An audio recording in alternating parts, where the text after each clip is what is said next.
The Amazon really has a hold on me. And the communities out here, the indigenous people, are really the caretakers of the Amazon. So hopefully by taking care of these people, taking care of their health, we're also in the long run taking care of this environment.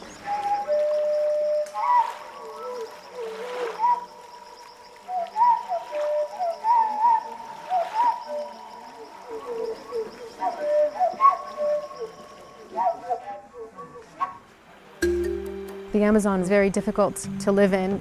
Every day for the people that live in these isolated communities is a struggle just to get food. And they depend on the NGOs, such as Amazon Promise, to come in and give them medical attention. Health is such an important, huge issue. I mean, it's the most important, you know. Health is the most important. Education is up there, but if you're not healthy, you can't study, you can't educate yourself or be educated if you're not healthy.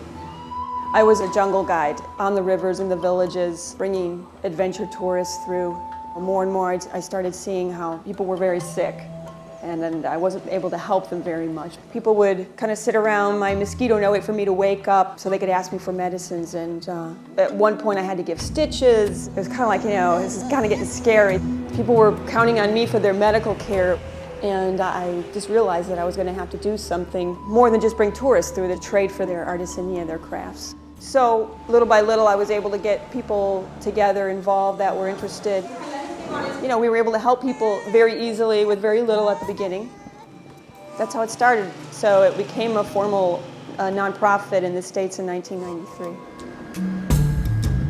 The next 2 weeks, we will be going from village to village on the Amazon Promise medical mission. And sorting through all the gear, I realized what a big logistical job this kind of mission is. These communities are far from what we consider civilization. Getting there is, in and of itself, an expedition.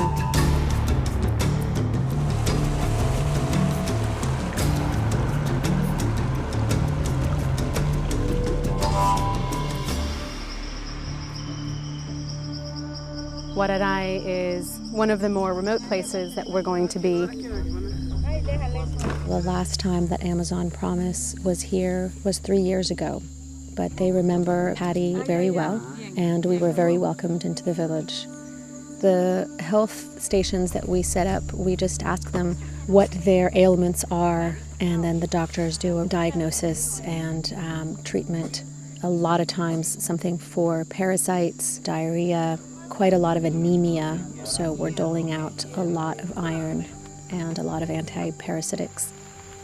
It is a wonderful experience to be out here. It is completely isolated and primitive.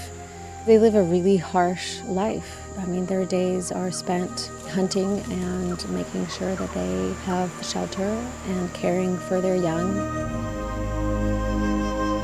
An absolutely incredible experience. Very traditional culture, very intense family, community. The kind of experience that I came here for. Every day is definitely another adventure out there. Every day is like a book, a beginning, a middle, and an end. And De ayer, sí. We had a girl who had a splinter in her foot, and she needed to be operated. We improvised a little bench outside. There's a little operating table. There was a huge audience, all her friends. She was very brave. She was in a lot of pain, but she would not move. She screamed, but she would not move. Then she just stood up and looked around. She was very proud of herself, and we were proud of her too. In the community of Wagramona, we saw a 9-month-old little girl, Rebecca, and when she arrived, she was definitely not getting enough oxygen with 103-degree fever. 103.8. Remember, I was standing there watching, going up, up, up, up. It was unbelievable. With pneumonia and was malnourished. And I think if we hadn't been there in 2 days, she probably would have died. You can just imagine that that's just one case of so many. And that's the reality out here. But it's nice to be a part of this medical team and do something tangible to help the people in this area. I didn't expect to have such a great, cohesive group of practitioners. I felt like we learned from one another. The American physicians had things to show, the Peruvian physicians, and vice versa. I think that's the strength of Amazon Promise, is the blend of, people from many different backgrounds. That's such a huge part of this organization, are our volunteers, our dedicated volunteers. Without the volunteers, we can't do anything. And when you see other people that do get involved, that's very inspiring to me. We are getting to a lot more people, seeing a lot more patients, regardless of whether it's getting to one person or 30 people or 300 people. That's what keeps me going, getting to the remote areas where people have no medical care whatsoever. We have the HIV education program that Elena's doing and really making big differences there. And also providing programs that will help them in training village healthcare workers, which we've been doing little by little.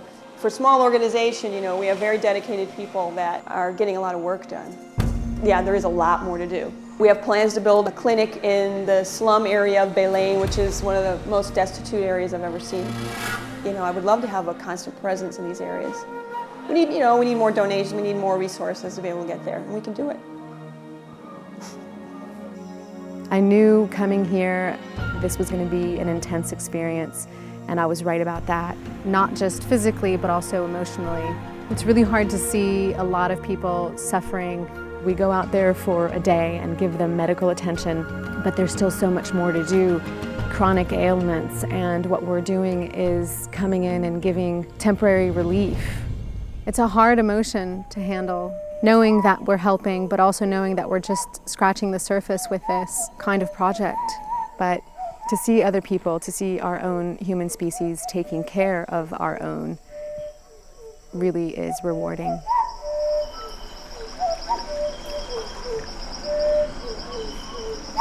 Hey!